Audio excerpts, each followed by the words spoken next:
Great to see you. You made 30 birdies, 5 in a row on Saturday, 7 out of 8 at one point. You strike me as a guy who wants the ball at the end of the game. How much did you just love how your first win on the Korn Ferry Tour came together?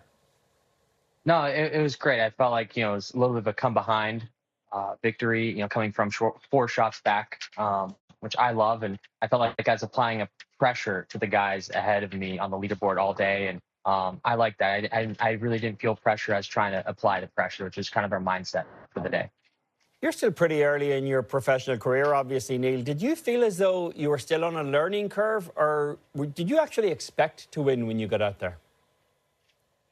I felt like I had the game to win, but I'm coming to the golf courses where some of the guys have been here 4 or 5 times, and I'm learning the golf courses and, still adjusting to traveling and doing all those things, all the little things that comes with professional golf. And so I definitely feel like I'm on a learning curve and I'm learning, but I think my game's good enough to compete out here. And when I play well, I've been able to contend.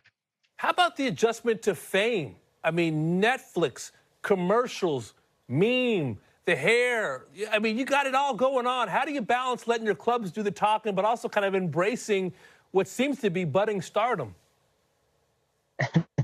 Yeah, it's been awesome to have a lot of attention, this early in my career. I've really enjoyed it. It's great to have a lot of people come up to me and love seeing my fans and meeting my fans. But at the end of the day, the golf clubs is what's going to take care of that in the long run. And so I'm just trying to focus on that. But no, it's been really cool to have that attention and have a lot of my family and friends text me like, "Oh, I just saw your commercial again." It seems like it happens every Sunday during the broadcast. So it's been a lot of fun. Have you gotten used to seeing your own face as a meme yet, Neal?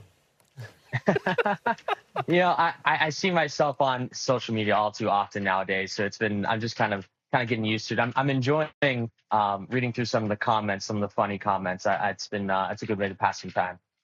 Neal, I've got 3 teenagers at home. They don't like going to the barbershop. They want the long hair. At some point, you made a decision to have the long hair and to let it go. When did you make that decision to kind of have the long locks?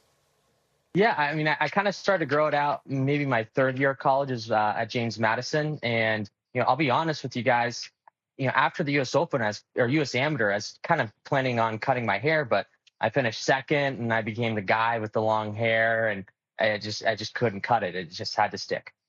All you golfers are superstitious. You've played in a lot of different countries already this year, Neal, as you're kind of finding your pathway to the big show. How tough has that adjustment been, just to be in different environments all the time? Yeah, I mean, that's really tough early on, especially when it's your first 8 events or 6 events are all down south in South America. We do a couple in the Bahamas. Bahamas is pretty easy. It's like, kind of like any Caribbean country if you've ever been to one. But when you start getting into, Panama and Colombia, and especially Argentina, Chile, just the culture is so different. And obviously, I don't speak a lot of Spanish, so that can be tough when you're just going out to restaurants and hanging out. So I feel like that it's a tough way, but they kind of throw us in the fire early, and then you get back to the States and you feel really comfortable up here, and it feels great to be home. Speaking of home, you're from Western PA. Big golf championship coming up in June at Oakmont. You told my good buddy Jerry Dulac, longtime Pittsburgh golf writer, that Oakmont is central to your story as a person and a player. What did you mean by that? Yeah, I mean, I had my first job was at Oakmont as a caddy there in, kind of beginning of college, and for 3 or 4 years. And, a lot of the people that I met in Pittsburgh that are influential and helped me out throughout my golf career are members at Oakmont. And, it was my first USGA championship. It's just, I think, I went to the 07 and the 16 Open. I got to watch Tiger in 07 during a practice round, and got to watch, Jordan Spieth and Justin Thomas and all those guys in 16 compete at Oakmont. And I feel like that just really spurred me on to try and become the best golfer possible and compete at the highest level. And I don't think I'd be where I am right now if it wasn't for Oakmont and some of the people there and the membership. Well, I assume winning this year was one of your goals for the season, Neal. Where is getting into the field at Oakmont and among your goals, and what are the other goals as you move through the rest of 2025? Yeah, well, I mean, obviously the U.S. Open would be a huge bonus.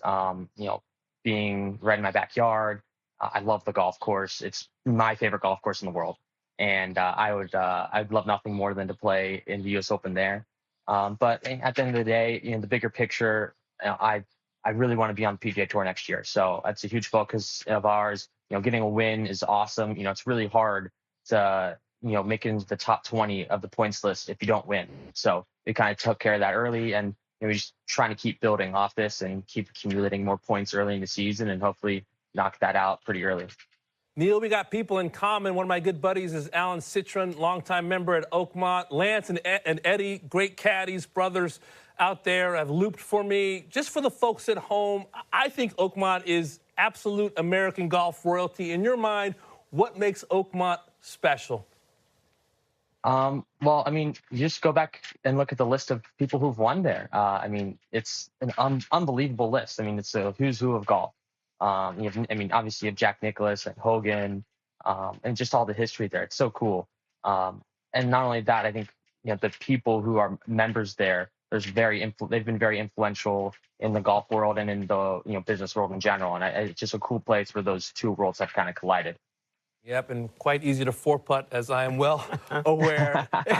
Neal, congratulations on your win, buddy, and best of luck for the rest of the season this week and as you try to make your way to Oakmont. Thanks for the time. Thanks, guys. Appreciate it.